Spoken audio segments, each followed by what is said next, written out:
Before we kick this show off, let's hear a word from our sponsors. So it's been a full season for the Under Pressure Outdoors crew in the Hasmore Outdoor Products Silent Seat. And let me tell you, they're worth every penny. And here are some reasons why. Number one, you can't beat the comfort level. Number two, they don't hold in moisture like rain or sweat. Number three, they completely fold out of the way when you stand up, giving you a full range of motion in your climber. And number four, they cut down on your setup and breakdown times dramatically.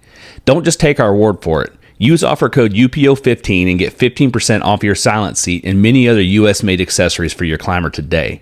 You can find Hasmore Outdoor Products on Facebook and hasmore.net. That's HAZMORE.net, and in the link in this podcast description.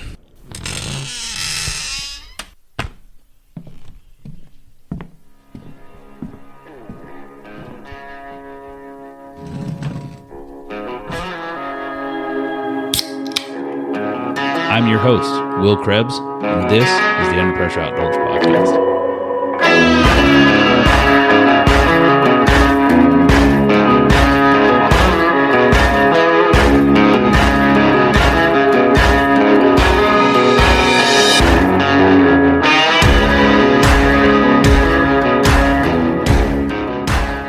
Well, introducing everybody we got around the table here. I'm your host, Will Krebs. I got Hunter in here with me tonight. What's happening, everybody? We got Jordan over here. I'm here, let's get it. We've got Mr. James Stovall Appreciate you having me. and Mason Stovall, your son. And we're talking about, I kind of thought about it today as I'm riding around the truck, and I was like, what do we title this episode? It's like, there's no more big deer left in Florida because James Stovall killed them all. There's the legend of Green Swamp, there's 100 different things. We'll just see where it goes from here, but we're talking about this giant 206-inch behemoth back here that has held the Florida state record for non-typical bucks since 1999. Long time. Yeah. And you got a whole 5 and 4.5 inches on the other one, on the next one down, and that was 1940. Yeah, long. You see that? That's the one we were talking about today, the third one. Yeah, Luke Ashby, the 200-inch deer out of Volusia County this year. Yeah. I was pulling for you, I was. When I saw that buck pop up, I was like, uh-oh. Yeah. Uh-oh. And it's crazy because that cat, it was a cactus buck, meaning it didn't have testicles for one reason or another. And when that happens, they don't drop horns and they tend to stay in velvet. Sometimes you get a crazy big rack like that, sometimes you get nothing. You just get that wad, like massive, looking like a softball growing on top of their head. Man, I think I had to take out a loan. I had to take out a loan to get a full body mount on that one. It's got no sack. I want them to be able to see that. But where? I don't know where I put a full body mount. I figure out later. I mean, take I'm like, hey, listen, to put an addition on that. The kitchen counter or the dining room table's got to go. We're gonna put it right there. You build a whole display where you bed it down and you make that the dining room table with a glass top on it. You eat around him.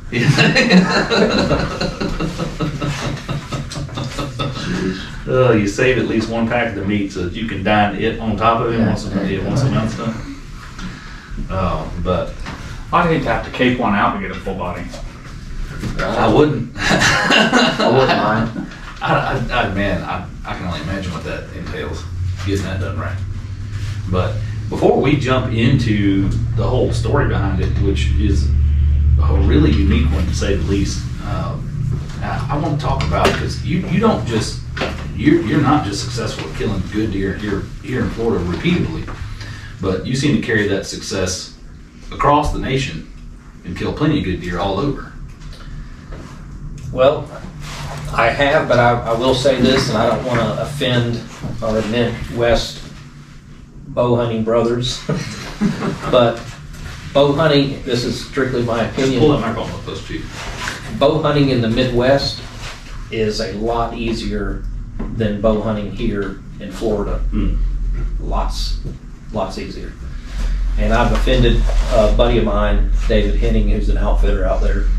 He doesn't like hearing that at all. I can tell you, if you've never bow hunted in Florida, you wouldn't understand it. I mean, I hunted in Kentucky for 5 years when I lived up there, and that was just the hunting there in general was easier, but you didn't have to fight the mosquitoes near as bad. You didn't. There's so many factors. It's not as stinking hot as it is down here. But go ahead. Sorry. But typically every, say, August, he'll start his feeders and run his cameras, and the first batch of picks, he'll have 6 bucks over 150. One might be, pushing Boone and Crockett. And then he loves sending me the pictures. And I'm like, you're spoiled. You are spoiled. Because it's difficult. I try to target 100-inch deer, on public land here. That's kind of my threshold on my cameras, trying to find one to hunt. And it is tough. I'm sure y'all would agree on that. It's tough to shoot a 100-inch deer on private land down here. Boy. And how big do you think that one you just posted today was? He's 100, but he's only a 7-point. He's got some mass to him. I posted that video today literally just as like a content post, just to kind of, right. Season's winding down, you're not seeing as much stuff on, the forums and stuff, so posted like it, and I hate doing it, but I also love doing it just to hear people's opinions of the like shooter pass type of thing. I got this like 6.5-year-old 7-point that he's gonna ghost until this year, and then I'll hunt all weekend. He's there on Tuesday afternoon, like 5:30. He knows when I work and stuff. But I posted on 400's Network today, and some of the people were like, there's always a handful in the group. Like, oh, you're such an idiot. Why would you even post this? Blah blah blah. You're commenting on it. That's what I do. I put content up so we can have a conversation. That's what these are for. But so what do you attribute the repeatability of your success? Ooh, I would have to say, and by all means, you're giving me way too much credit, I think, because I've got buddies that are just assassins, pure assassins, and I think they're better at killing big bucks than I am. I've been bow hunting for 40 years, which is difficult to even say. I'm fixing to turn 55. So anyway, it's through all those years, I continue to learn. By no means do I claim to know it all. Every year I try to pick up, new techniques, that kind of stuff. But over the years, I've just developed a technique that seems to work, getting my hit list bucks prior to the season. When I killed him, I wasn't running cameras. I don't even think if there were cameras, it was the flash, 35 millimeter flash. Where you have to take the roll down to Ecker Drugs, and get the Haven't heard that name in a while.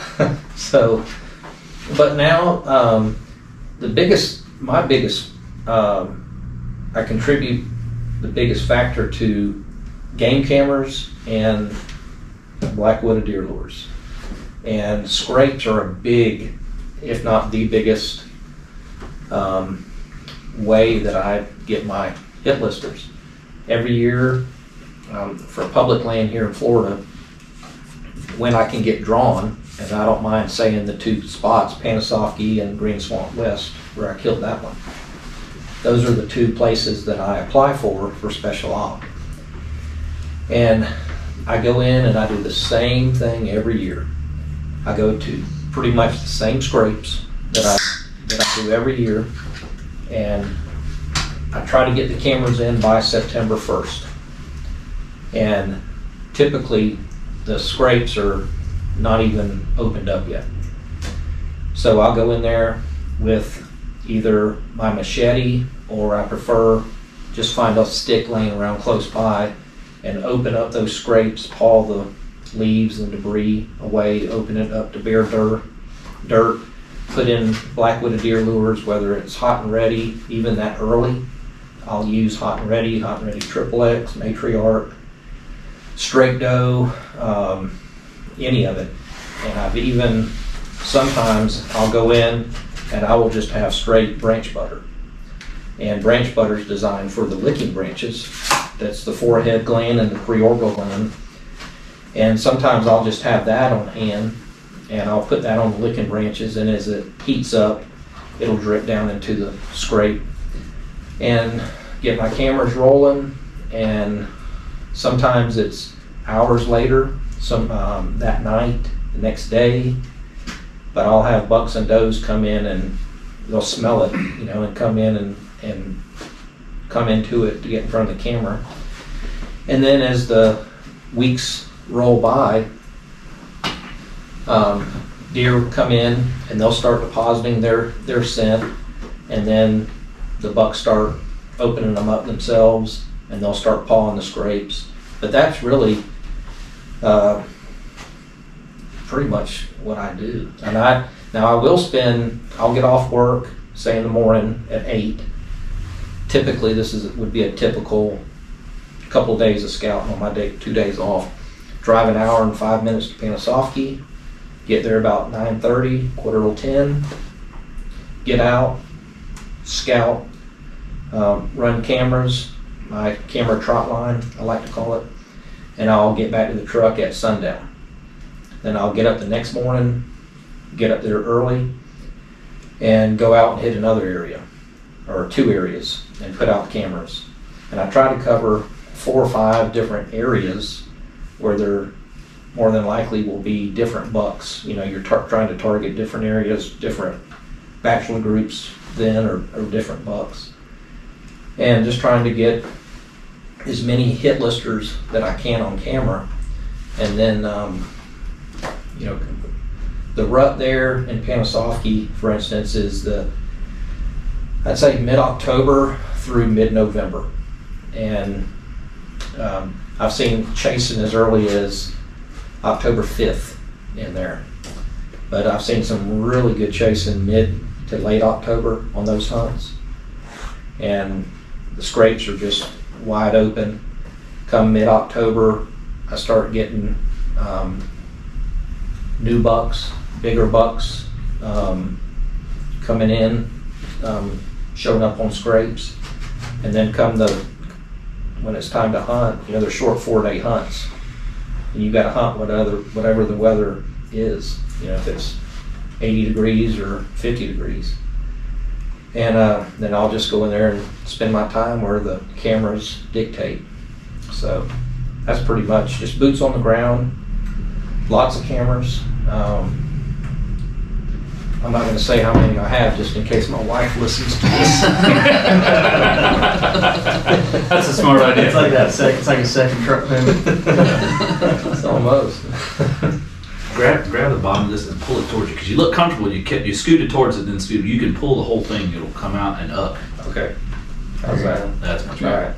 So is the scrape thing? Is that something you were taught to do, or something you learned through observing that? I would say when I started running game cameras, that seemed to be the easiest way to catch bucks. Because hunting here on public land, that's where I've cut my teeth, and that's where I've spent, just about all my time hunting here is on public. So you can't feed, you don't have a feeder. So placing the cameras on scrapes seemed to be the likely place to get where the bucks wanted to go. So that's what I did. I just started running cameras on scrapes years ago. I've been with Black Widow for over 20 years using their products, and it's great stuff. Great. I got a question. So you're talking about opening mock scrapes, right? Mhm. Is that like August, July? Well, we were on a lease up in Georgia.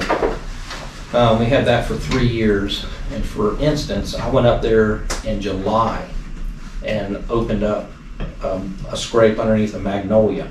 I don't know if you remember this off the power line, but it was foot-high grass underneath the magnolia down in this bottom, and I took my machete and went in there and just opened it up, cut all that grass out.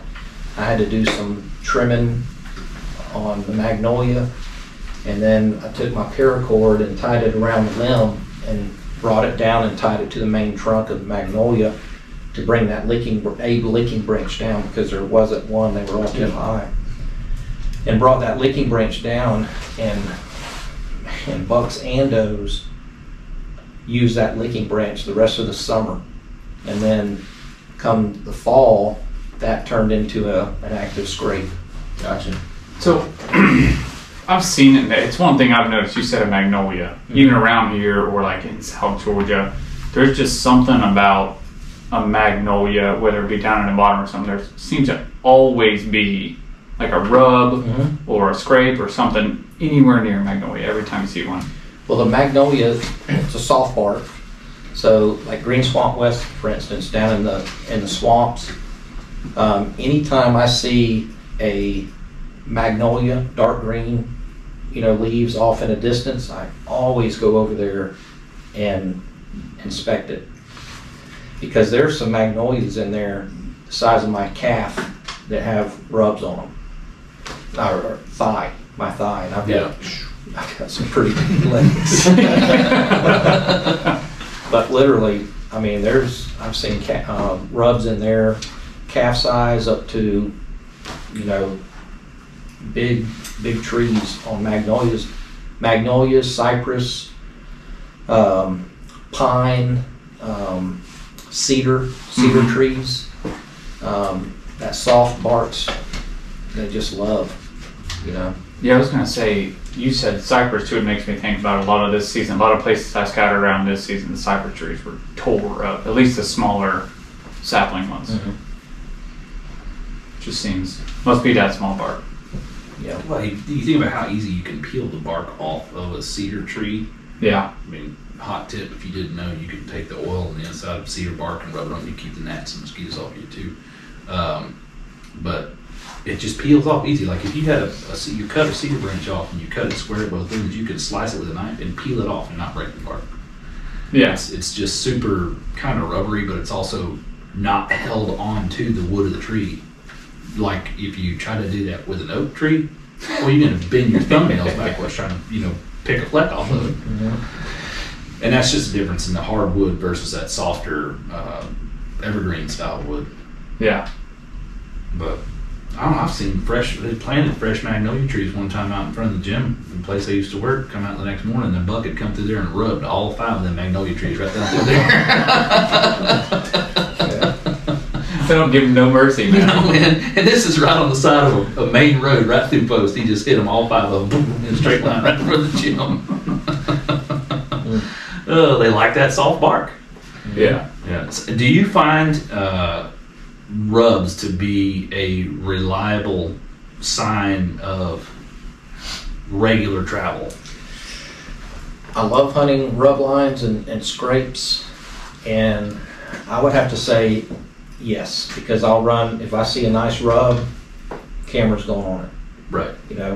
And I would say, here's an interesting fact. So through the years, hunting west side, Green Swamp West, I've had on camera some really nice bucks. I'd say 110, 115 up to 135, I think is what the one scored. And those bucks were killed, if I look at the photo, roughly 600 to 800 yards in the direction that the buck came from. So whatever his butt is facing, those bucks were killed approximately that far in that direction. And I was hung up on hunting right there where I had the picture of him, Right. or them, and hoping, that he would come back there. And a few of them, I heard the actual gunshot when they were killed. And it seemed like they were all 6, 8, 1,000 yards back the direction that they were on my camera is where they were killed. And so now, before a hunt, leading up to a hunt, if I get a buck on camera and he's always coming from the same direction, I'll go up there and make a trip and look on my Onyx and try to get, about that distance and go and scout down through the head or down through an edge that way and see if I can find scrapes or nice rubs there and move my cameras back in that direction to try to dial in on them. So you were saying about, sometimes you get hung up hunting the same spot because of your cameras, right? Mm-hmm. So I hunt I've hunted my whole life, it's just private land, just permission pieces, whatever. That or leases in Georgia. We're trying to bring him over to the dark side. So, You've led a privileged life. I have, thanks to my dad. I have. I will never say that I've had to work overly too hard to get the opportunities that I've got, but I've made the most of them. So I find myself doing that often, and I think that's like the laziness a little bit. That's why I think that those cameras are like devil's advocate, right? I love them, love them. I've been, I've used them for a long time now for cellular cameras and stuff. As soon as they came out, I used them from start to finish. I have, like you said, more than I want to talk about, but I think that I think that's something that I get caught up in doing private land. I think that's why a lot of guys go, like this year, I will be 110% honest. I should have killed that 7-point that I was talking about earlier. 100%. There's no reason I shouldn't have killed that deer. It daylighted 5 or 6 times on the feeder, but it's the middle of the week. But I didn't boost in the ground, finding scrapes, rubs, stuff like that. And the place I'm hunting is kind of tough to find those things anyways because I'm hunting basically like the edges because I can't hunt on the other sides of it. But I think that's something that a lot of people are like, oh man, I'm just not seeing my shooter during daylight. I'm not seeing my shooter during daylight. I'm like, all right, well, where are your cameras? Oh, well, they're on a spin feeder or they're on a food plot or something like that. You're hunting those food sources, but like you said, in that mid-October, especially down here, or even South Georgia, I noticed in my lease in Georgia, October, those bucks are not hitting those feeders except in the middle of the night, but there's scrapes there destroying them, and they're making new ones everywhere. So I think that's something that those trail cameras are like a gift and a curse. It's like, oh man, he just showed up yesterday. I'm a feeder, I'm gonna hunt for a week on every single day and don't see him. But little do you know, he's a 1/10 of a mile away and he's just raking the woods apart in the middle of the daylight and he's making all these new scrapes. So it's like, Dude, trail cameras, man, love them. But it also boils down to you could set a trail camera, and I speak from experience when I say we had a trail camera set on a spot in a there's a 4-way intersection in a creek bottom of 2 trails on the property we were hunting. And in the middle of it was a big sandy patch. So you could see the tracks were coming all directions to the point you couldn't tell where they came from in the leaves. You just knew they were walking in every single direction across that sand. So we put a trail camera in a corner facing across that to catch whatever was in it. Nothing but does. I'm like, dude, we've got so many does. Why are we not seeing bucks? And this doesn't make any sense. Doesn't make any sense. I said, hey, I got an idea. I said, let's take a trail camera and put it on this side and face it down that trail. It's literally 10 feet from the trail camera. Buck, buck, buck, buck, buck, buck, buck, buck. But they were coming in from the top, cutting across that corner, not coming right up to the middle, and going right down the other trail. Staying more on the other trail camera. Staying more hidden. Yeah. Back in the cover. I think another thing too that a lot of people don't utilize with those cellular cameras, especially now that they have the ones with the solar panels integrated and stuff in them, the batteries last a little longer. That video mode, being able to see which way that those deer came into that camera, which way they left when they left that camera. I started doing that this year, and it's definitely a strategy where you can be like, all right, well, I know that this deer was headed this way at 5 o'clock this morning.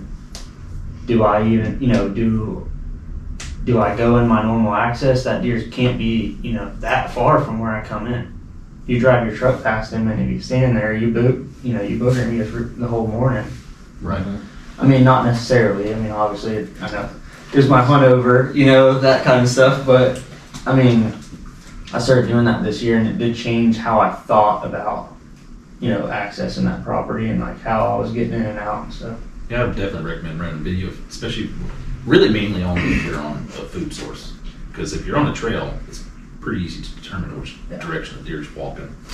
Is it facing the camera or is it looking away from it? We're going left to right. But on a food source, taking pictures, you just all of a sudden have, like at a feeder, there's 10 does standing there. Well, where'd they come from? Nobody knows, because for some reason, trail cameras will take a picture of the most minute change in sunlight, but they won't trigger until the deer's standing dead in front of them. Yeah. Like, you don't get 5 pictures of the deer walking up and then it's at the feeder. You get 100 pictures of the squirrel that's been there for 10 minutes. But just one picture, it's like nothing, 15 does. Where did they come from? Yeah. Like they all jumped in front of the They camera. just teleported in there, yeah. Oh, but, man, and trail cameras have come a long ways. Like you were sitting on 35 millimeter cameras. And then I looked up today because I was curious. You know, the first trail camera was invented in like 1880. What? Yeah, Google it. Cameras? You mean 1980? 1880. Wow. Talking like old powder flash. Really? They even have cameras in 1880? Yeah, tintype cameras. My stuff dad- like that. Not 35 millimeter film. My dad ain't all that old. If I call him old, Now he'll get all mad. But They didn't become widely popular until the early 2000s. Like I doubt you were running a trail camera when you saw them. Yeah. They just weren't that popular, and the ones before them were super expensive. It was not uncommon for like wildlife biologists to run camera traps or trail cameras. it is. Yeah, believe it or not, the first trail cameras or camera trap was introduced by wildlife enthusiast George, how do you pronounce his last name, in the late 1800s. Shires. Look at that. That's pretty neat. Wow. I don't know if that's the image because I clicked on it. Do you feel Looks like Joe Rogan right now? Yeah, right. You said something that automatically popped up on the TV. Because I thought like I was going to pull this up and maybe see like 1980, and that they didn't become popular until the late 90s, early 2000s. Because I can remember a time as a kid when we didn't have them, but I don't remember when exactly it was my dad started running the 35 millimeter cameras. When they came readily available to the average Right. person. I would say 202, That's like the big black, 03. like the giant Yeah. black ones with Like like a the shoebox. D batteries in them. Yeah. It's like 12 D batteries. Yeah. Yeah. What I was saying with my dad, like, we were digging through some old stuff when he first moved into his house. When he moved into his house, that was a long time ago. I don't even know how long ago, but he was born in 78, and he had some of the trip ones that had like the timer on it.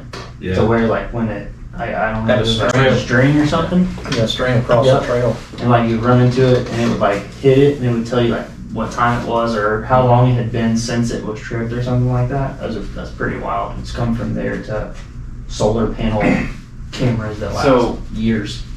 So if you weren't using cameras when you shot this deer, were you still using the same like hunting scrapes and stuff like that, or Just boots on the ground. When I saw him, so that Green Swamp hadn't been open. That was the first year it was open, for public. And I think it was 17 scouting trips. I'm only about 15 miles from the gate, so that made it convenient. Yeah. So, real quick, was it a draw or did it just Yeah. open? Okay, so Yeah, it you was a managed draw. to draw it. Yep. Okay. So it's same as it is now, 2 archery hunts and 3 gun hunts. And back then, I was just bow hunting. So I didn't even apply for the gun hunts in there. I could have applied for the gun hunts and bow hunted it, Yeah. So I think it was 17 trips up there. And until I saw him. I saw him a week before the season opened. And so I was going up there, wasn't finding, it was summer, and so I wasn't finding rubs, scrapes. I was looking for big tracks. I'd seen quite a few. It was a zoo back then, as you can imagine. It was riding my bike in.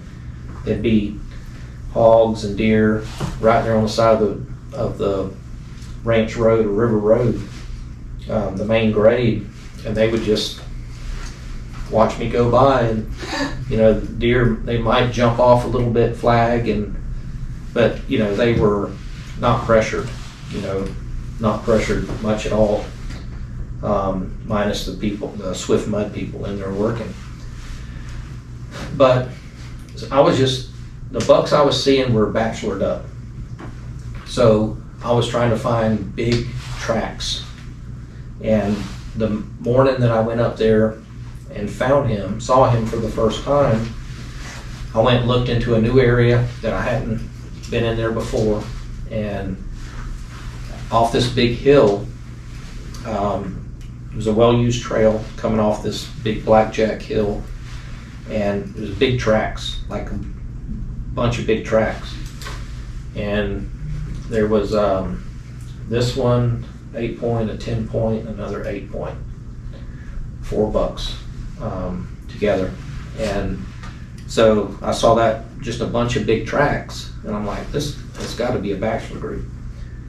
So I started down the trail through the scrub oaks and sugar sand, palmettos, and following the tracks best I could. And of course I would lose the tracks, and then I would just zigzag through those scrub oaks, and then I'd pick up the tracks again and just keep moving in that direction where the tracks were going and coming.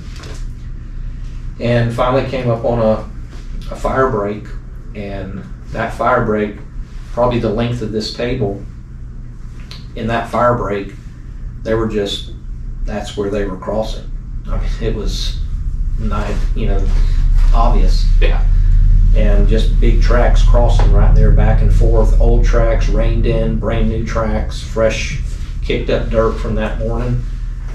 So I stepped over the fire break, went across it, went down in there, and then about 150 yards down in there is where I walked up on him that morning, about an hour after daylight. So I was just looking for, I guess then, as much as I can remember, looking for big tracks, and then trying to go in there and see what I could see. It's something that can still be utilized today that too many people overlook. Like, we talked about trail cameras, but there's a lot of people that just walk in and think like, hey, I'm going to set this trail camera and that's how I'm going to find deer. Like, they're not in there looking for tracks. And Cameras can make you complacent, Yeah. lazy. It's it makes it easy on the hunters, but still got to find them. yeah, still have to. Reliance on technology has technology in a lot of today's hunting is people have attempted to use technology to replace woodsmanship. You can't do that. Yeah. You can use it in conjunction with it to make you a better hunter and to expand upon your already good woodsmanship, or to make, if you're using technology to either get you started in the right direction, you confirm it with boots on the ground, or you use the cameras to confirm what you think you see, that's different than just going out there and going, yeah, these look like woods. Yeah. Put a show camera in. Yeah. I gotta ask, what in the world went through your head the first time you saw that thing? Ooh. And it's not even hunting season yet. Probably something just like there's that. gonna be, there's gonna be other people in there hunting, around you and the same deer, and what's going through your head when you see that thing? It was a Monday morning. The season opened the following Saturday, and I followed the tracks across, and I was in there, and they had bulldozed or something, a bunch of blackjacks, and there was new growth, and they were probably knee to thigh high, new growth blackjack oaks, and just clusters of acorns all in them. And then where I was at, there was, your typical scrub oak trees and scattered pines and palmettos, and that's where I was slipping through, and just tracks going both directions, all directions, different aged tracks, big tracks. They were all big tracks. And I'm looking around, and it was still a little foggy, hour after daylight, and I just looked up, and there he was. He could have been 25 yards, 30 yards from me. And, I could see his back and, 10 inches down on his back, and his head was down in the scrub oaks, but I could see the top back of his rack moving. And I looked, I'm like, what am I looking at? That deer's got a tree branch on his head. And I'll tell you, when he picked his head up, he just picked his head up, and I could hear him chewing on the acorns. And I remember him just standing there, jaw moving and looking around, and I'm like, what in the world?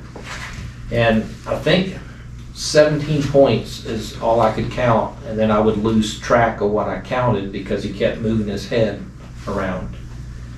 And he was just walking around, and he'd lean his rack back, and with that drop time, he would lean his head back, and he was scratching his back with that drop time. And then he'd bring his rear paw up, his hoof, scratch the side of his face,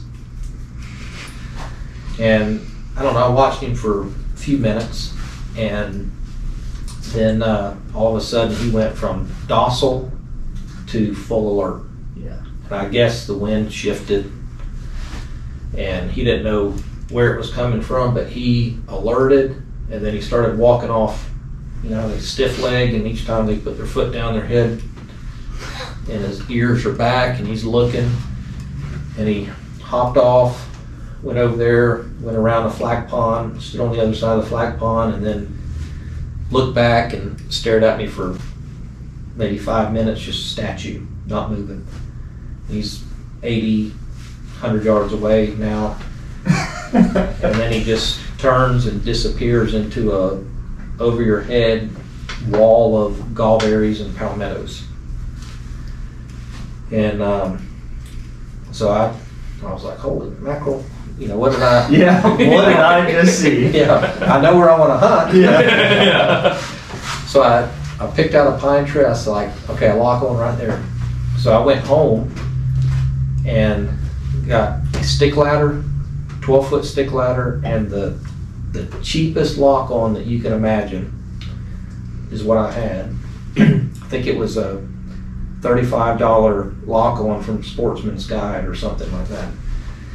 Grabbed that, went back out there, rode my bike back in there, parked the bike, hauled that in there. Now it's middle of the day, that same day. And I'm walking in there, stick in one hand, lock on in the other, and I get about 100 yards from the tree that I picked out that morning. And I looked up, and all 4 of those bucks were standing right in there eating acorns where he was standing that morning. Same spot. And they're all looking at me. And I just froze. And then they turned and they just started loping off. Tails, they summer coats, so the tails were that long and that wide. And they were just flagging off. And they went across that flag pond and went right into that wall of gallberries that he went in that morning. And I was like, man, now they feel pressured. Now they're I've boogered them, and I've alerted him twice. I wouldn't have slept for 5 days. It was rough. I'm telling you. So I went in there, set up my stand, got out, and went back in there, opening morning. Now, hang on. Let's take a break real quick. We're Okay. going to dive all the way into the story. Okay.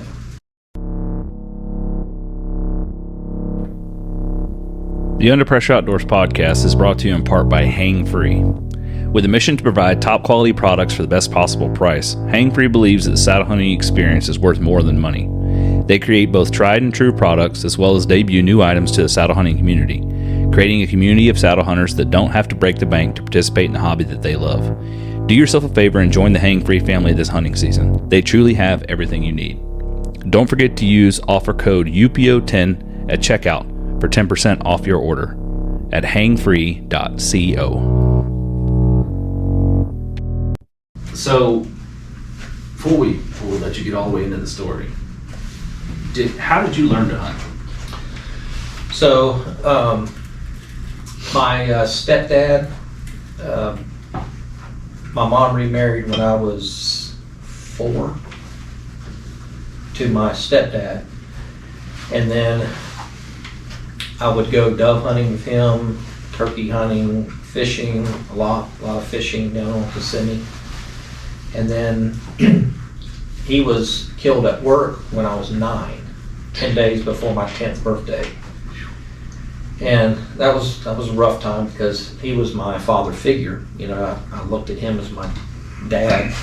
And then, so I was 9, basically 10. And then from that point, his brother and his dad, so my step uncle and my step grandfather, continued to take me. And I was with my uncle. Now, I always refer to him as my uncle and grandfather. Right. And so I always went with my uncle, and you know, walking in his footsteps, and he was teaching me, you know, way of the woods, you know, what to look for. So then, you know, from 10 to 18, 19, you know, I was going with them a lot, and then I started driving and, you know, going on my own, but mainly my uncle and grandfather, and my uncle, my other uncle down in Punta Gorda, Kick. So uncles and grandfather. So it's been a family thing since you were a kid. Mhm. Yeah. Yeah. And then I loved it so much, you know, I just kept going, and every chance I got, you know, just getting in the woods. So, did you ever at any point, even the day you first saw this buck, think, man, I might break a record? No. No, that never entered my mind. Did you even have any idea what the record might have been at No. that time? Yeah. I don't know if I knew there was a record book. You know, Florida Register, what's up? Yeah. So even today, sure, it's a, you know, buck of a lifetime, but you know, it's in the big scheme, it's just a deer. You know, it is, you know, the state record, and it is very nice to say I have that, but I don't dwell on it, you know, at all, and I really don't like to bring it up. I've got plenty of buddies that always like to bring it up, you know, and embarrass me. Hey, across the store, hey, aren't you James Stovall, the guy that killed it?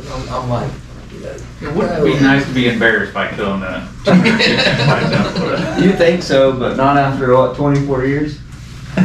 It's still going. Yeah, I mean, I'd like to say like that could get old, but for a while, I mean, it's got to be cool. I mean, I guess it does. It would get old to get that all the time. I mean, I'm not gonna lie, it is still cool. Yeah. You know? Yeah.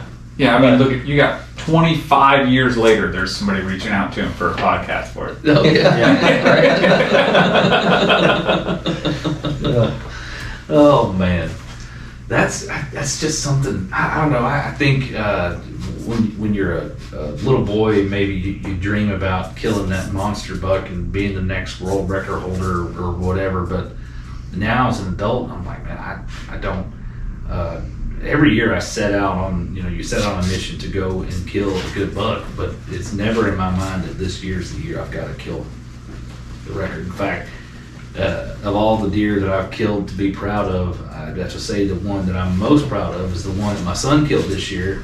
That little 4-point he shot. It was a 5. 5, yeah, you hang a ring on it. And man, I don't know that I've been that excited to see a deer go down in my life.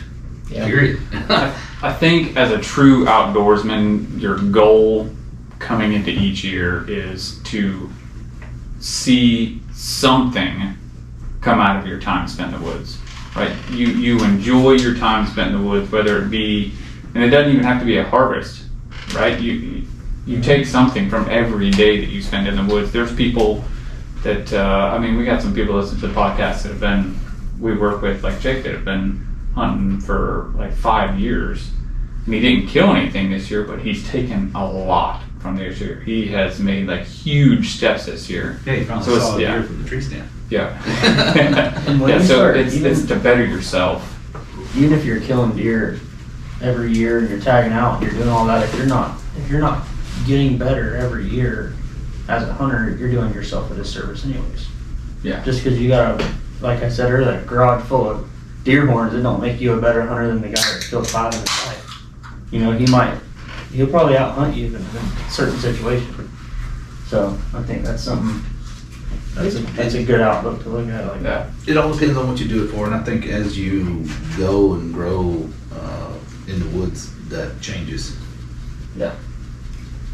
Well, you touched on how proud you were when your son killed his buck or killed his deer. Mason here, you know, to be honest, I don't even like going without him.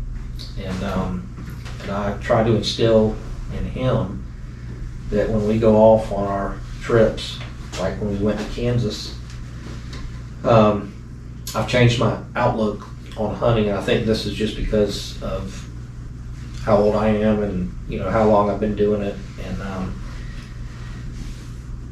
let me see how I can word this. I don't have to kill one for it to be a successful trip. Oh, absolutely. I thoroughly enjoy my trips. I'm thankful that I'm able to take them and hunt where monsters live.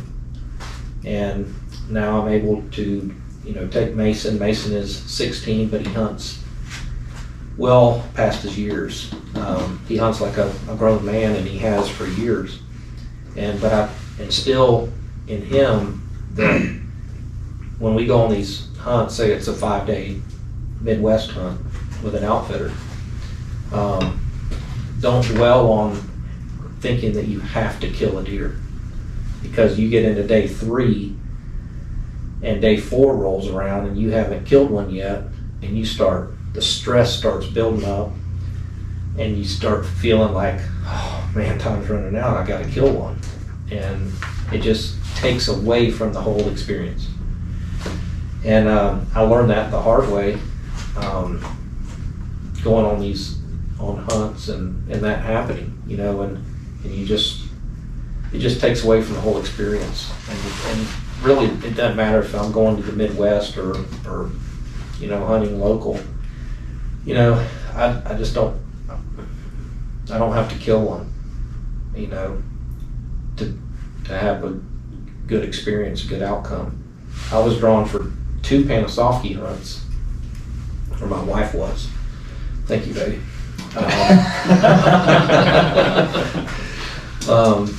And that those were transferable, you know, to special ops. And I did not go to either one of those hunts. And I just had low energy this year. Didn't have a lot of up and going in me. And so I just basically burned both of those permits. And looking back, I'm like shaking my head that, you know, why did I do that? Because that's not like me. But yeah, I enjoy going. The camera thing, it's become a hobby.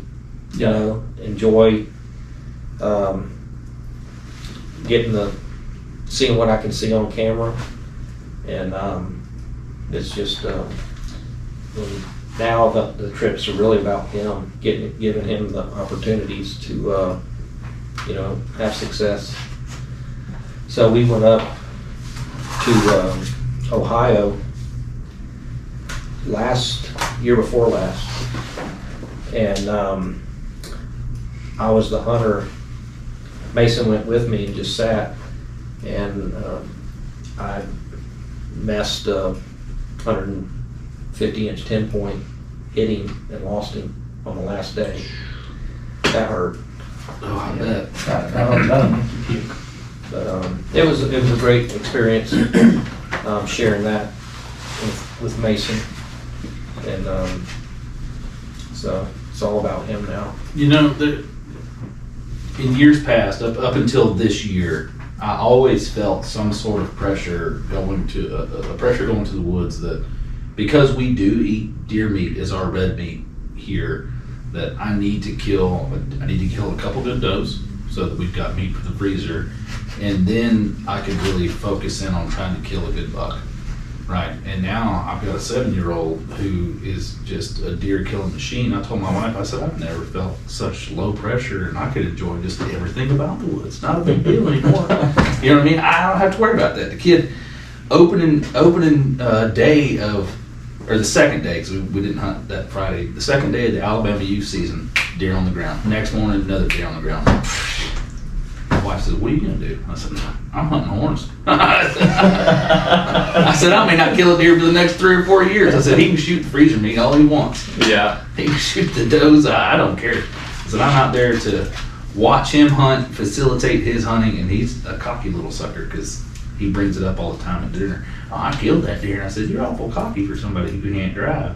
That's a long walk. A long walk, Alabama. He'll just call Grandpa. You don't even know how to use the permit system either. Right. Neither do I. But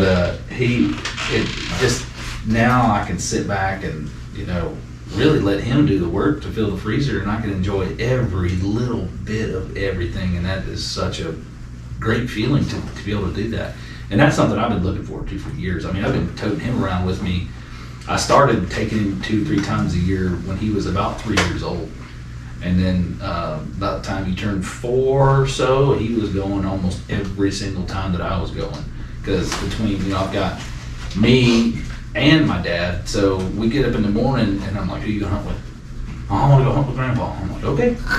See you later. In the afternoon, I want you, Dad. Okay, so we go over here to somewhere else. And he gets to hunt wherever he wants to. He has a great time, and the pressure's off, sort of. Now the pressure's on because my daughter, my 4-year-old daughter, she wants a deer head for her room, so Daddy's got to get to work. Well, so he's still wanting to put the pressure on you, though, because he's not happy if he doesn't see something. No. We were grateful to have a pretty nice lease up there in Georgia for 3 years, and of course when running cameras on feeders, when the hit listers started popping up, number 1, 2 got taken by Mason. He's like, oh, he'd name them. That's my buck. I'm gonna hunt him. And, all right, I'll take 3 and 4. So you get a whole new hit list. So it's good. It's the last year we were up there, I was hunting his bottom, and man, it was a 130-inch 8-pointer. Here he comes down through the bottom, and I had my bow and my rifle, and he's walking right in my lap. I stand up, grab my bow, and next thing I know, he's walking out of my lap, and didn't get him. And he walked by me at 42 yards, and I was at the time I was shooting a single pin. I'm trying to range him, and not move, and so he wouldn't see me. And anyway, moved my dial, it didn't work, and just hung my bow up and texted him, and I said, well, I just messed up. I saw him and I didn't get him, but it's all good. So I want to hear from Mason some, but I want to hear the story of the day you killed this deer. I was gonna say, take us back to September 24th, 1999, about 7 o'clock in the evening. The evening before. Yeah. Where you're about to wet yourself because you're putting your war paint on. Well,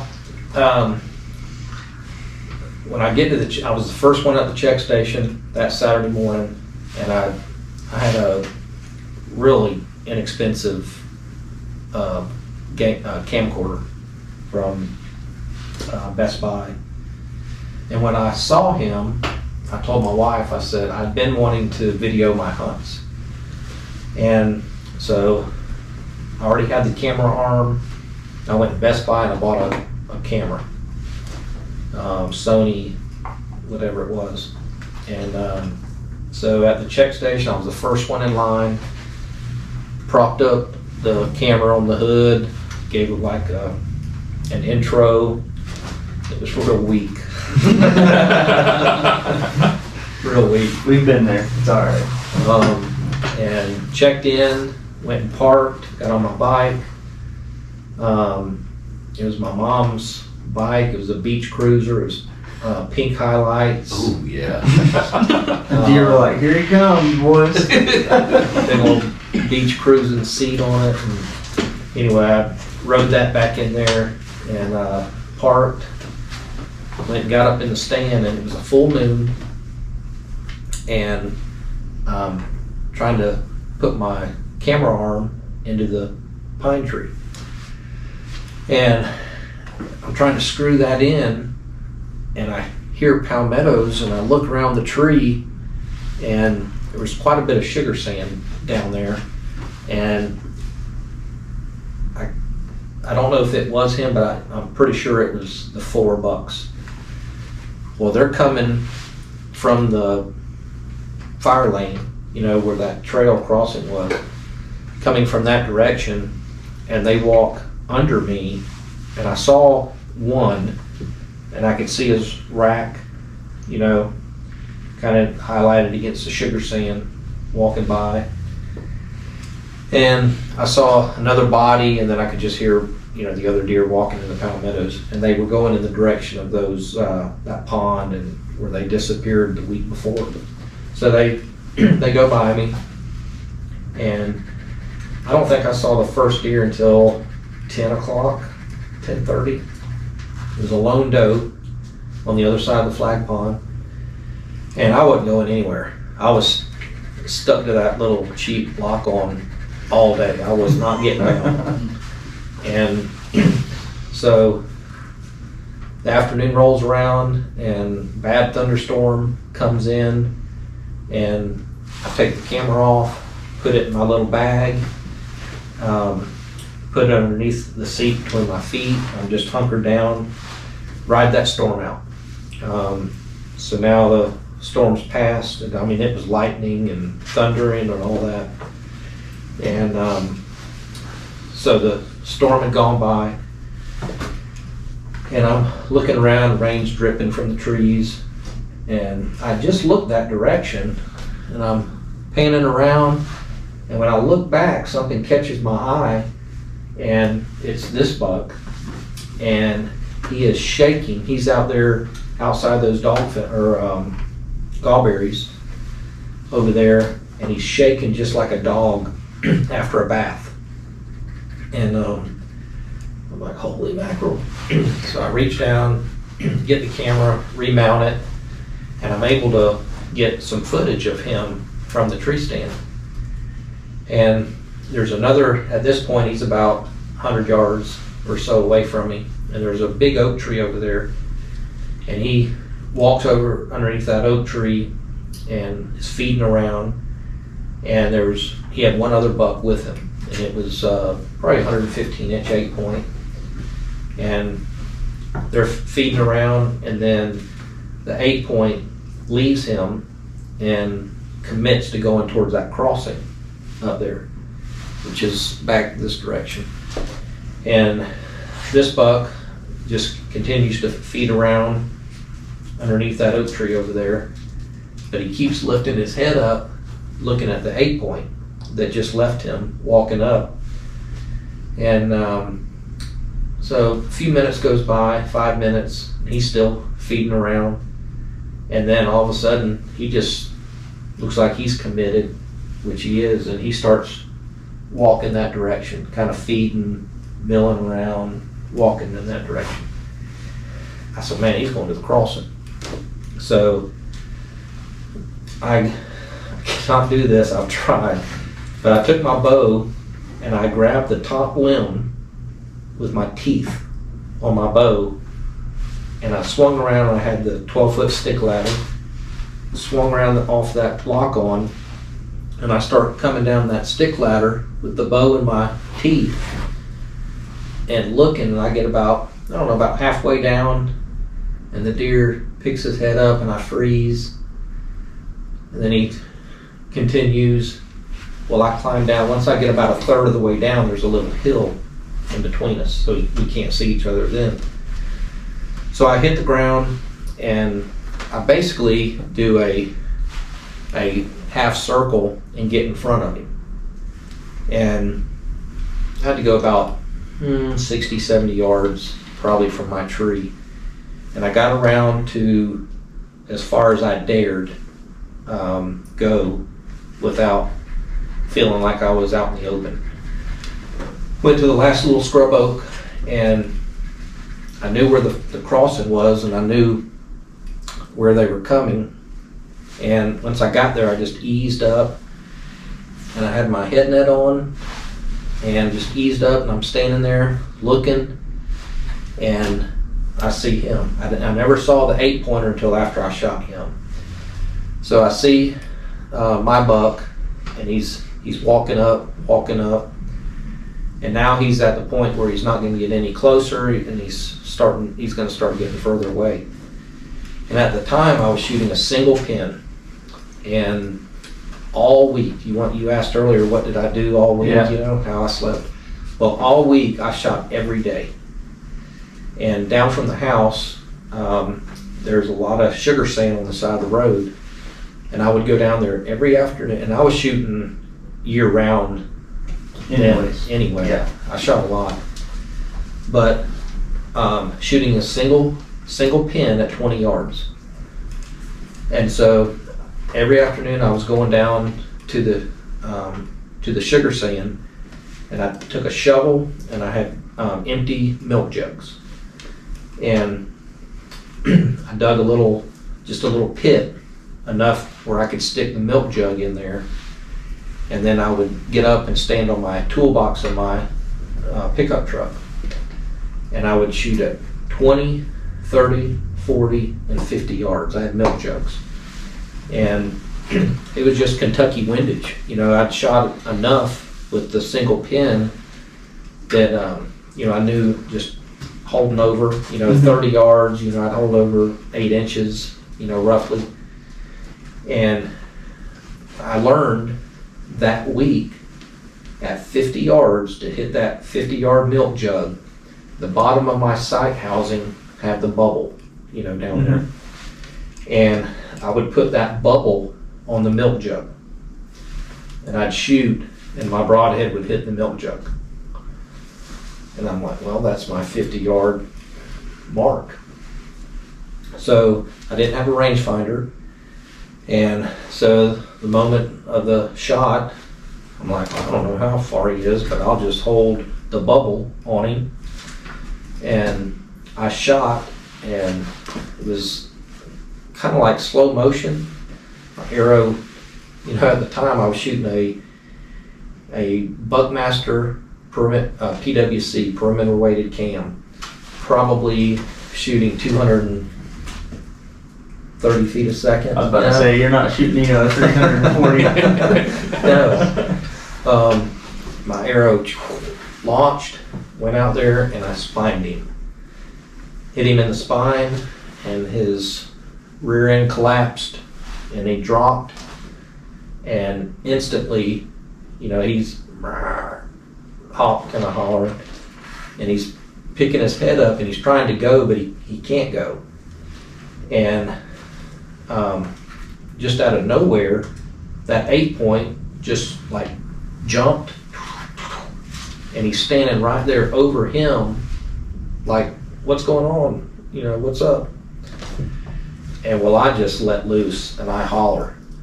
And when I hollered, that 8-point beelined back towards that big oak tree and back towards where they were bedding earlier.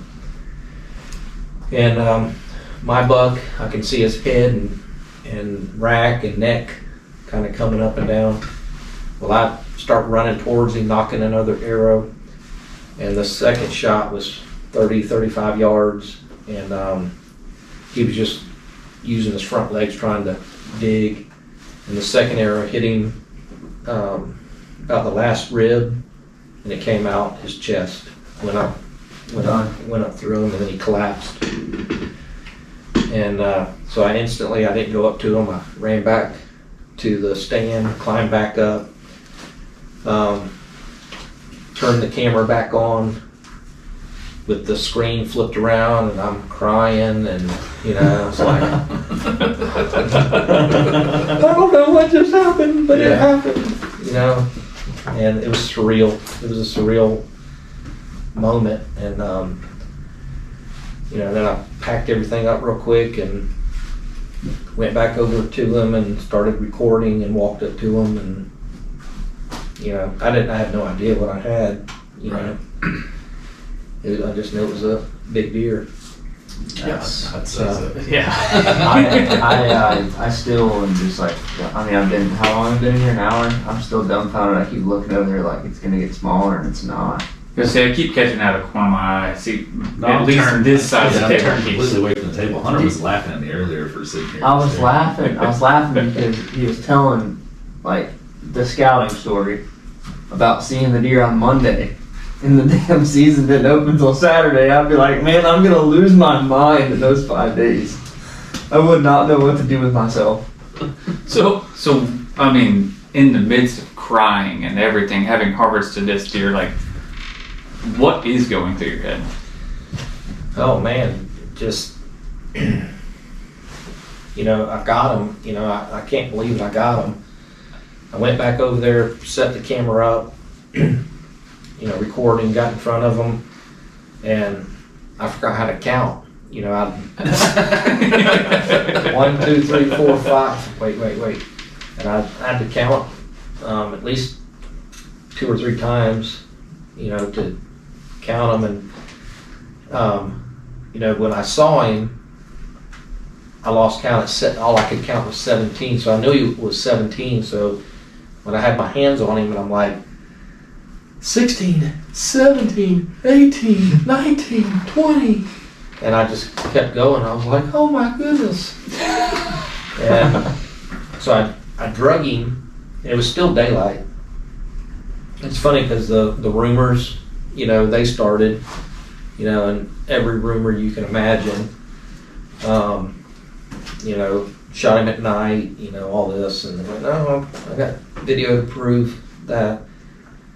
And so I drug him to the fire break, rode my bike back out to the truck, and I think it was the last bit of shooting light when I got back to the truck, because I was surprised that there was a hunter there sitting on the tailgate on the truck beside mine. And he's like, "Do you have any luck?" And I said, "Oh my goodness, did I?" I said, "You won't believe the one I shot." He goes, "You need help?" And I said, "Yeah." That guy had no idea what he was walking up on. So he jumped in my truck, and we drove back in there, and we pulled up there. I hit the high beams, and you could see him laying there, but you really, you didn't really know exactly what it was until you got up there. So we got out of the truck, and I can't say on here what he said, but son of a gun. So, he helped me drag it over, throw it in the back of the truck. We went back, and his buddies weren't back yet to the truck, and he goes, "Well, I guess I'll see you up at the check station." So, all right. So I drove up to the check station and backed up, and there were already at least 20, 30 people up there. I backed up to the check station, got out. A little proud moment. Yeah, I was about to say, like this,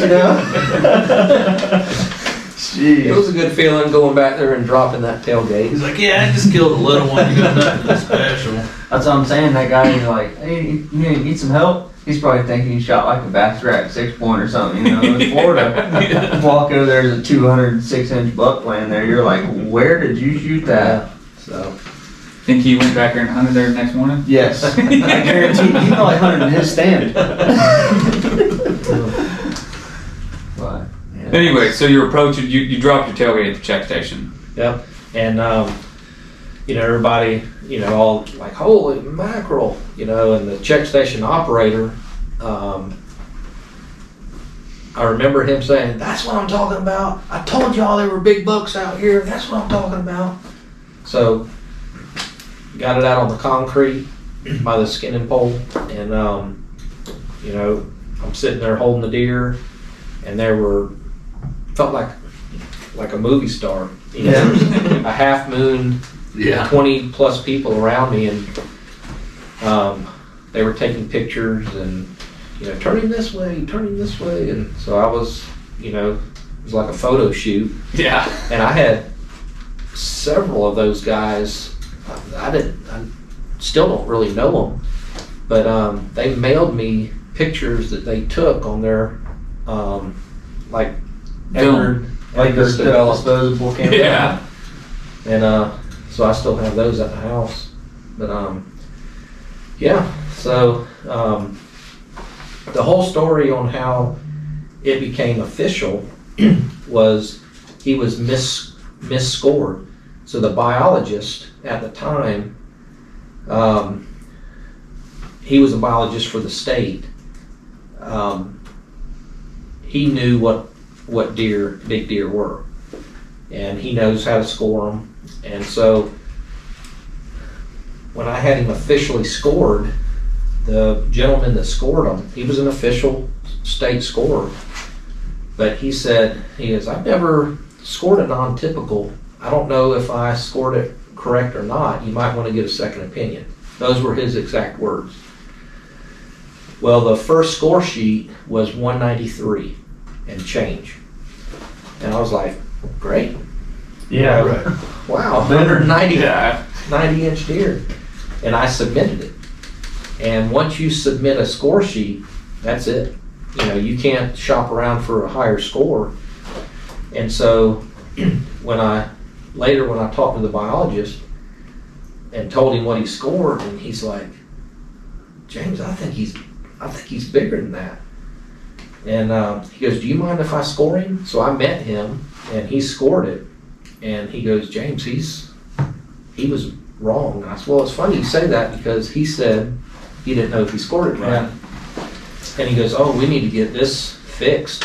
You know, this needs to be addressed, because I think you have the new state record, because my numbers has him at the new state record, and if he is the new record, he needs to be acknowledged." So he really he took it by the horns, literally, and fought up there in Tallahassee, and they were like, "Okay, well, we'll panel score it." And that's how the whole thing, the new rule is, if there is a deer submitted within 10 inches of the current state record, it'll be panel scored. And so we, just 5 people, and we set up the date for FWC office off of Drainfield there in South Lakeland. And my wife and I, we went and dropped it off. And I think we went to Denny's or somewhere and had breakfast. And came back a couple hours later, walked in the front lobby, and they were like, "Okay, come on back here." And we walked in the big conference room, and there was probably 10 people maybe in there. All the scorers and some other people, the public information officer for FWC. And as soon as they walked me in the door opened, we walked in, everybody stood up and started clapping. And I've got goosebumps. I was about to say. Yeah. I've got goosebumps now reliving that. And they all stood up and started clapping. And one gentleman walked up to me, stuck his hand out, shook my hand, and he said, "Congratulations, you are officially the new state record holder." And surreal Insane. moment, you know? It's pretty awesome. Surreal. I can tell you, if that was me at Denny's, I'd have said, "I have a glass of orange juice, 2 scrambled eggs, and a check, please." But so you said they scored at what, 193? Yeah, the original, the first score, the guy scored him at 193 and 7.68 or. It's crazy because I'm looking at the thing right now because I was trying to figure it out. So you were 2 all time at that point, because number 1 would have been Yeah. 1940. would be 201 and 3/8. Mhm. So you'd have been right there behind him at 193. Yep. So that's, I mean, you could, like you said, you were happy with that score. You're Yeah. number 2 all time. Yeah. And then turn of events, bam. Yeah. You know, you're short of me 13 inches. Yeah. Pretty wild. He grossed 212, and we talked earlier. I hate net scores. Yeah. You know, if the deer grew it, you know, give him credit for it. But yeah, it's, and then you know the news started getting out, and Bass Pro, the curator, I guess the museum curator, some guy from Bass Pro called me and they wanted to purchase him. You know, and I was like, do I get some gift cards? And yeah, so they bought him. They bought the rights, and the original is in the Bass Pro Springfield Whitetail Museum, which Mason and I, we went up there this November and looked at him in the museum, laid eyes on him for the first time in 24 years. And that mount looks bad. It looks like It's an antique. ears are splitting, and so. But yeah, the original is up there in the museum, and then the Bass Pros, they have replicas. And so I was about to say, I know for a fact that I've stopped a couple of times and seen the one in Orlando. Oh yeah. Because I pointed out to my wife back when she was my girlfriend when we first came out, that's the biggest deer ever killed in the state of Florida, right there. Yeah, I mean, I've seen it too, but I never thought I'd be sitting here with No. I mean, I could lean over and touch it. I'm not going to because it's delicately. I feel like it's so super delicately balanced on that pole. And I I think know there's you already said you got. You know, one if replica. we need a glass, like a glass thing around it, like a trophy. You know, like a trophy case. He was telling me when he set it up, he used to have 2, but the other one is in a shoebox now. well, I don't know where it is now, but yeah. So it's a replica. And the horns are like plaster of Paris. It's really not a real solid material. And yeah, I used to have 2 replicas, and I loaned the other one out to a buddy. His uncle took it to a wild game dinner and for his church, and he gave it back to me in a shoebox. And he hung it up to step back to see if it was level, and it wasn't hooked right, and it dropped and shattered.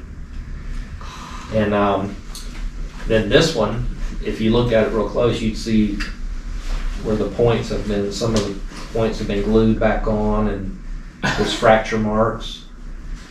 Loaned that one out. I used to write for a magazine, Onshore Offshore magazine, over in Tampa, St. Pete, and at the Frank Sargent show, he was set up, and he wanted to borrow it to set up in his booth. And yeah, sure. Took it over there, and same thing. He dropped it and broke it up, and he was about crying when he called me and told me. I couldn't imagine Yeah. the pressure, first of all. But I'm like, dude, don't worry about it. Just so I got it back, and I pieced it together myself and glued it back together, and kind of like Humpty Dumpty, I guess. And but if it fell right now, I'm poised to dive. Yeah. I'll say needless to say it doesn't get loaned out anymore. no. Yeah. So I kind of want to, we've heard your story. I want to hear from Mason now about how, what your dad's instilled in you in hunting and some of your hunting stories too. Yeah, I started when I was going in the woods. I think I was like 2 or 3. I was on his shoulders walking in the woods. And there's trail cam pictures of that. He would be working a scrape. He'd be making a mock scrape, and I'd be over in the background with another stick, copying what he's doing. Yeah, I have that picture. I look over, and he's as tall as this table, and he's got a stick. He doesn't even know what he's doing, but he's got a stick, and he's scraping out the scrape with the stick. And I'm like, that's my boy. Yeah.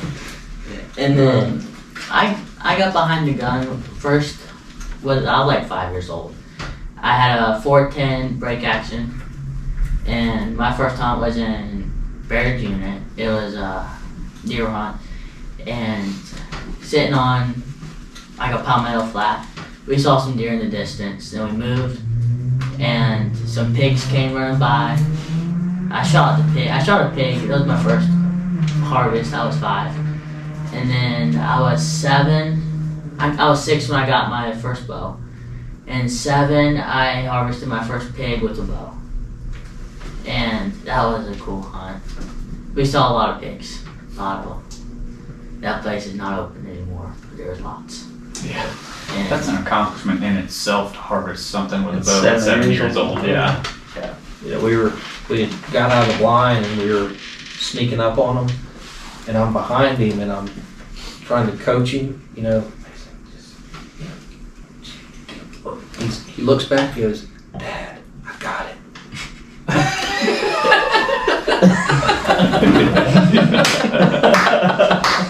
That's what I did. I know exactly what that's like. He goes, he looks back at me, "Dad, I got it." That's 7. Listen, I know exactly what that's like. He ain't even got to 7 yet. No, he's about to turn 8, but Oh, is he? Same age, jeez. So I just took a step back, and that joker crawled up there 12 yards, 10 yards from him, and shot that hog while he was sleeping. They were up in the palmettos and rooted out, you know, and they were all up there sleeping. You just see ears flopping, and he drew back. He was on his knees and he drew back and shot, and pigs went everywhere, squealing, and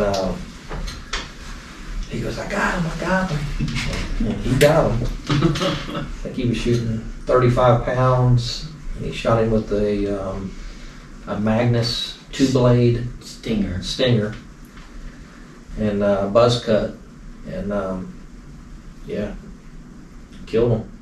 I just got my boys out there yesterday. He's got that little diamond infinite edge, and he's going to town wearing it out there in the backyard yesterday. he's itching to hunt with a bow. I've got to get my. You see, you can tell the pressure is truly off because I've chosen to go with the true struggle stick from here on out. So That's impressive. You're crazy. Hey man, it looked like fun. It's probably not gonna be, but I'm gonna do it anyway. But it's gonna be fun. I ain't killed enough with the compound to pick one of them up yet. What? How many deer have killed with a compound bow? No? 2. Dude, I didn't kill my first deer with a bow until I was 21 or 22. I was in college, so I was 19, 18. I didn't go to So college. Mason's got y'all spanked. So. Yeah. Yeah, So you killed your first pig with a bow at 7, right? Where do we go from there? then I think it was like 8 or 9. Then we got on a lease in the Panhandle, and I was struggling. Yeah, he did a lot of shooting back. I was struggling with a rifle. Deer would be 100 yards, I would miss. I was trigger happy. I was wanting to get it done. And then it took, I don't know how many deer. I probably could have almost doubled what I got. And He did kill his first buck on that lease.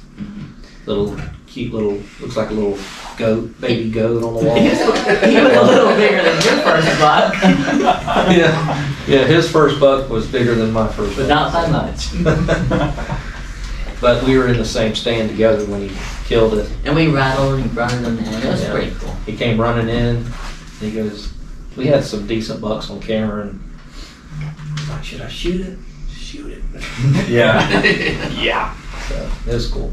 But he's, continue. I think I killed 2 or 3 off of that lease. And then we lost it the next year. it was good that we lost it because that's when one of the major storms came Hurricane through. Michael went through. Yeah, and we Port got St. Joe. we saw pictures of our that lease after that next year, and it was totally different. All the pines Snapped off. it snapped off like where the stands were, and then we got on another lease down like Avon Park, and it wasn't as good. We didn't see as many deer, and I don't think we ended up killing anything. Maybe a pig off of that, but we had some decent bucks in there. And then we lost that lease, and then we got another lease in Georgia. That's when we got our Georgia lease. That was where it really opened up, and we saw lots of deer. We had lots of encounters, a lot of shot opportunities, and that was where it really hit me as like something I want to do a lot. And we had the cell cams, and every morning when I got up, I would always check those because there's always deer. We had feeders, and we had some bucks. We already named them. This one buck named Lone Star. He was the biggest one we had on camera on that property today. He was big, and back then, like I didn't really see too many big deer. And to me, he was just a cool-looking deer. But now, looking back at it, and now since I know, seen more deer, he really stuck out now. Like seeing that picture pop back up, it's like, oh, like 260 pounds. he was a toad. 135 inch, 9 point. Yeah, he was a toad, Yeah, and big. he was the most sporadic deer. You didn't know what time he was gonna come out. We'd be hunting that spot morning and afternoon. We'd be back at camp.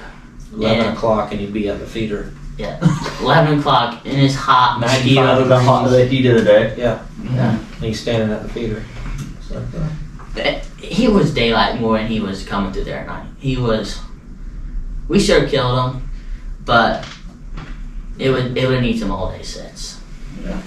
but he's passed more good deer than I think a lot of men have passed. Absolutely. You know, he's come up. He's well beyond his years. I'm proud of him. He's we'll get back when we had it, we'll get a deer on camera, and I'll be like, man, I think I might want to go sit on him. And he's like, Daddy, we need to give him one more year. And I'm like, created. That's how my little sister is.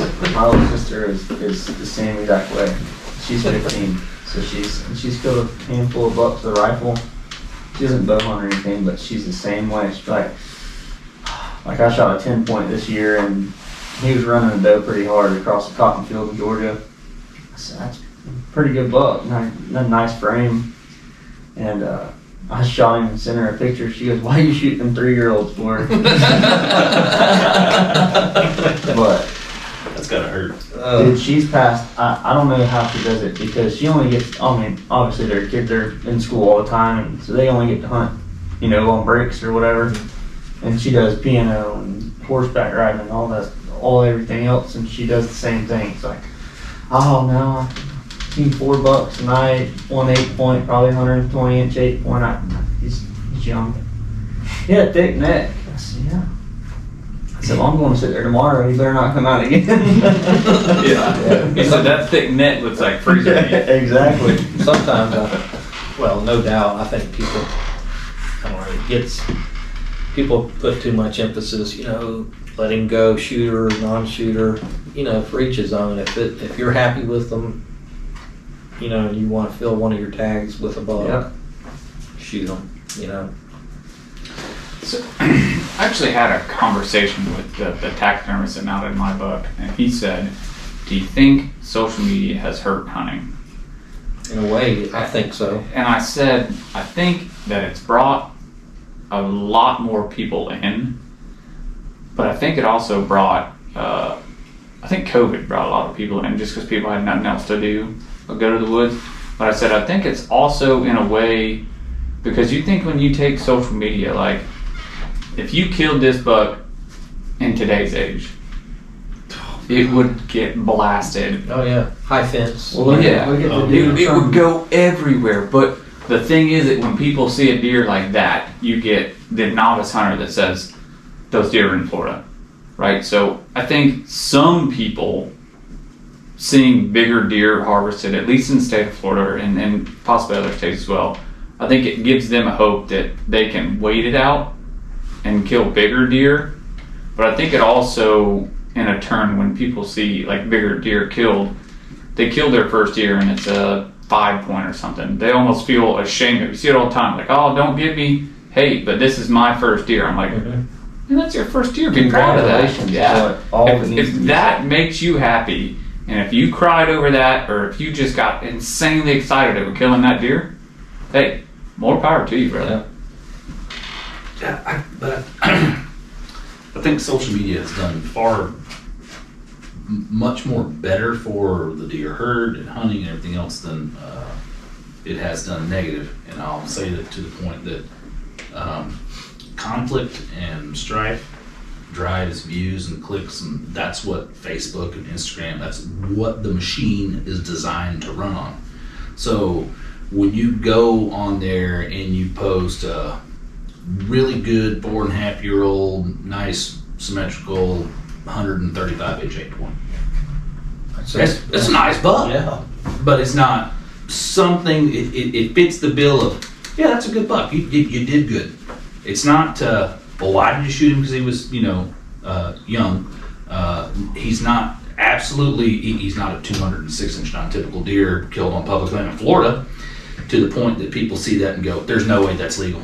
He was hunting over corn. There's no, it fits almost perfectly in the middle ground. So that post doesn't surface. All we see everybody on top happy, of it, yeah. right?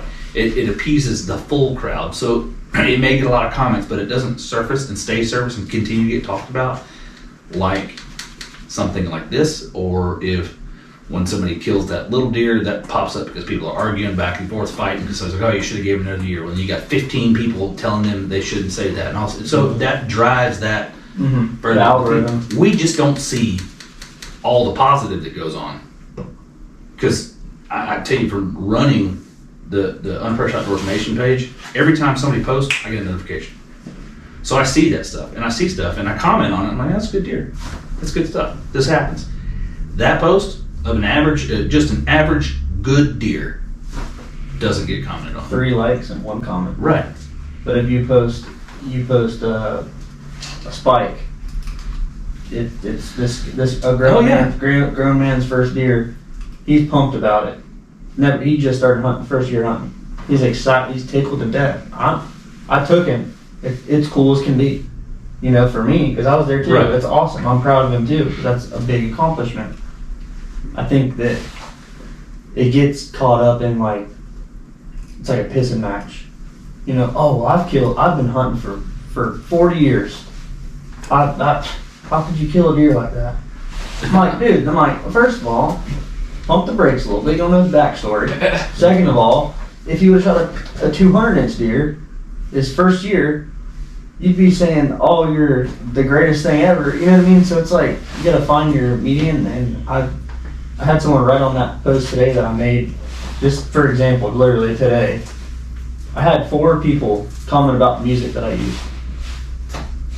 Like, what?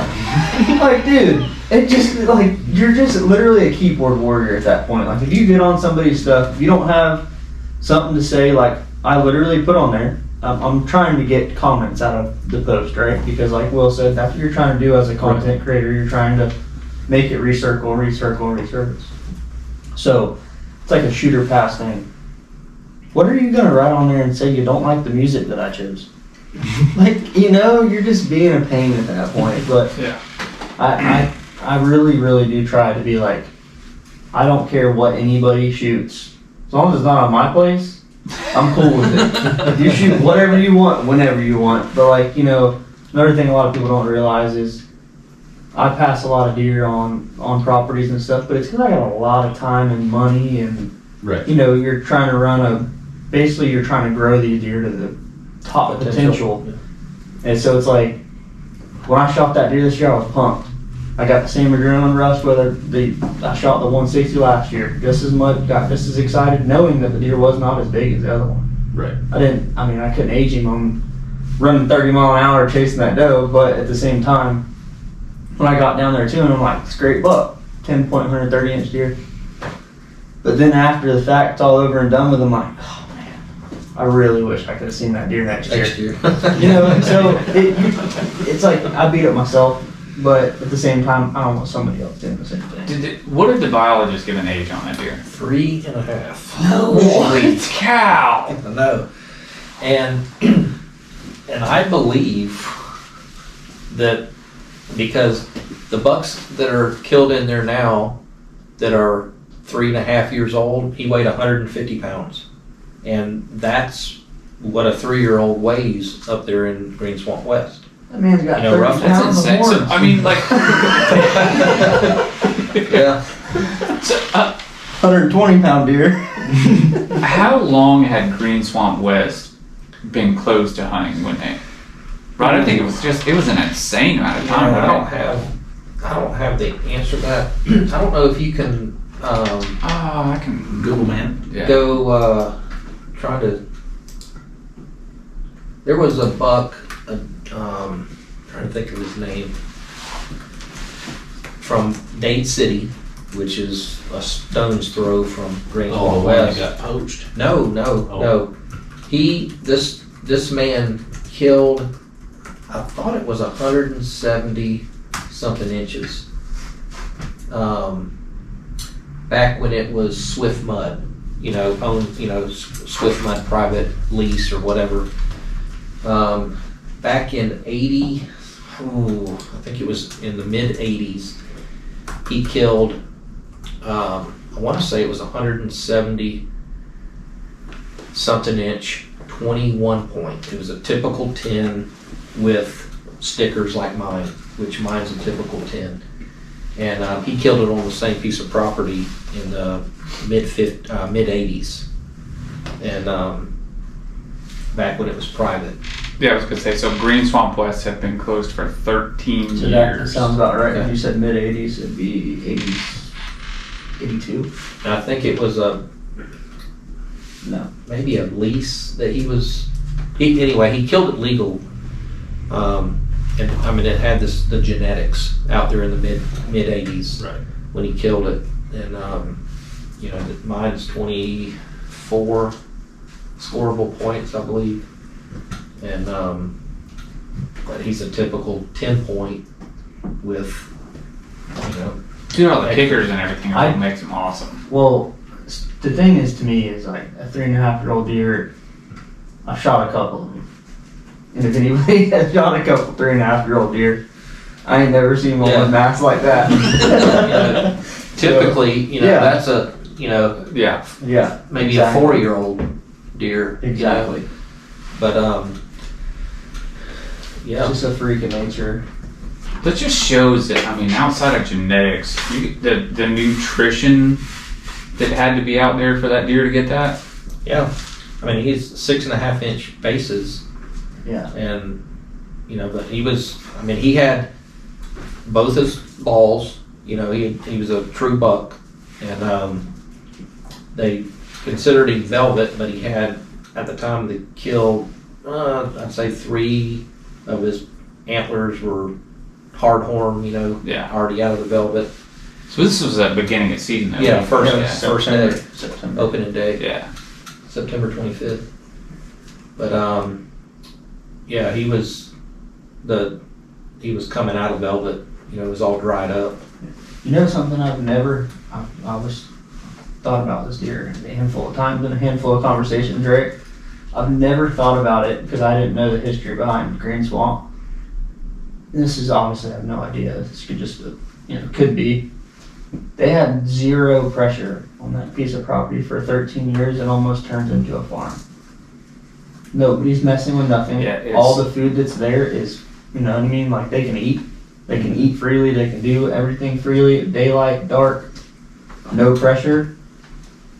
It's kind of wild. Maybe that gives them like the stress relief to like grow mass. I was going to say it's 38,000 acres. Well, that's what I'm saying. You got 13 years of 0 stress on those animals. You know what I mean? Think about, there's probably nowhere you've ever hunted in your entire life that hasn't had pressure for 13 months. Yeah. Yeah. So, Yeah, no doubt. I mean, did it perfect. You know, it was perfect storm came Yeah. together. And so, it's gnarly. I'm so glad I was here to hear the story. Because like Yeah, I was I gonna heard say- all like the BS stuff. So I'm really happy when you messaged me, you're like, we're having James Stovall and you want to come? I'm like, yes, I'm Yeah. there. No doubt. I It's, want to hear the story. It's crazy how, like, you hear a lot of people like, oh yeah, shot him from the stand. Like, this man climbed down with a bow in his teeth. Like, just thinking about having the limbs of my bow in my teeth makes my mouth hurt. yeah. Right? That might be why Yeah. I have that gap. It has nothing to do with not It's wearing for my the- retainer. It's for the cam. It's for the cam. The cam was stuck right there. Climbed down, stalked this deer, and then harvested it. I love the other part of the story that I really love is like, yeah, he was with another buck, but he was just a 120-inch 8-point. You know? Yeah. Do you still have any of that footage? I do. I've got somewhere around the house. I'll get it. I'll mail it to you or whatever. Okay. I've got you might not even know what, it's a VHS. Oh, I know what a VHS is. Listen, I watched Indiana Jones. Yeah, I watched Indiana Jones on a VHS tape probably every day of my life after Dad bought the whole pack of Indiana Jones stuff. Bro, that's like the Yeah. Rugrats movies that came in the orange The VHS. big, it was like a shoebox size thing with a bunch of VHS tapes in it. They got VCRs up there at Goodwill pretty cheap. Might pick one up. Yeah. Only way you're gonna see it. But, so cool. Find somebody convert it to digital.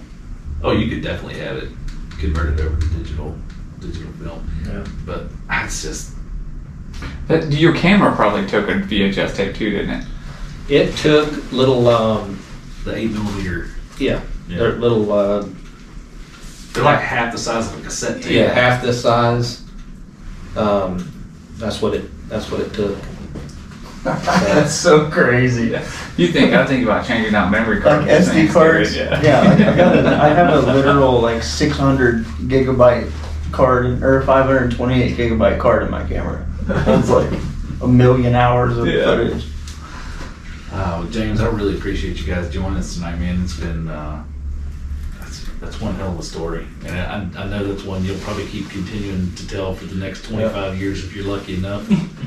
That's something that never gets old. Well, I appreciate, I'm speaking for my son's behalf too, but we really enjoyed it. I always like talking hunting and Yeah. Oh telling yeah. stories and. Well, they do it every week. But people, I'll be at the shop. We go up to our local archery shop there, Adventures Archery in Lakeland, and it's like a extended family there. And it's I'll be up front and he'll be in the back, and somebody will say, "Is that James up front?" And listen, I put my pants on just like you do, I'm nobody, my Instagram is Simple James. Yeah. And I purposely made it Simple James because I'm no better, I was just a lucky hunter that killed them, and I'm grateful, but it's just a deer, and by no means do I think I'm anybody special at all, so.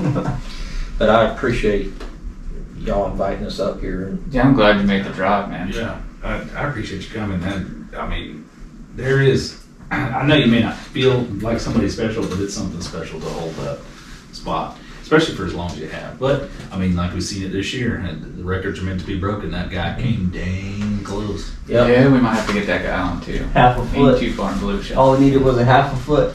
Yeah. Look at it that way, it's a Yeah. lot. Yeah. I'm gonna, I got two buddies that work with them there, Osceola, and I'm gonna try to go over there one day and go out to eat with them or something, and just talk to them and hear the story.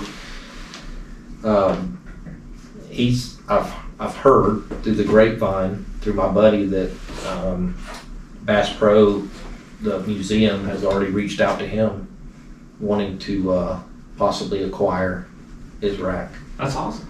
Yeah, that is awesome. So, yeah, best of luck to him. And yeah, I mean, great, big buck. You know, number 3. Like, you know, if mine originally was number 3 and I was, or number 2. Yep. And I was happy as can be. Clark Durrance held that number 1 spot. Yeah. 59 Dude, years. January 1st of like Okay, what a way now- to start out a new now, hang year. on. If you look at this very clearly, there are a lot of deer killed on the 1st of January, which tells me they probably don't know what day and month it was killed. They just know the That's year. I was about to say Yeah, something That's like fair. that. It's unlikely it was actually killed on the 1st of January, considering there's 1, 2, 3, and everything they have in common is they were killed in 51, Unknown, 59, 40. I was about to they don't know say, what they killed it with. if not, I need to start hunting January 1st. But my hat's off to all these. There's been a lot of good bucks.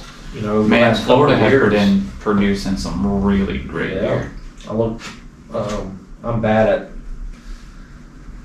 you know, staying up with the times, social media, and all that. But you know, when it does pop up, and I see a buck, it's like, golly, that's a big one. You know, there's a lot of good bucks. Florida's a sleeper Yeah, for sure. y'all come on down.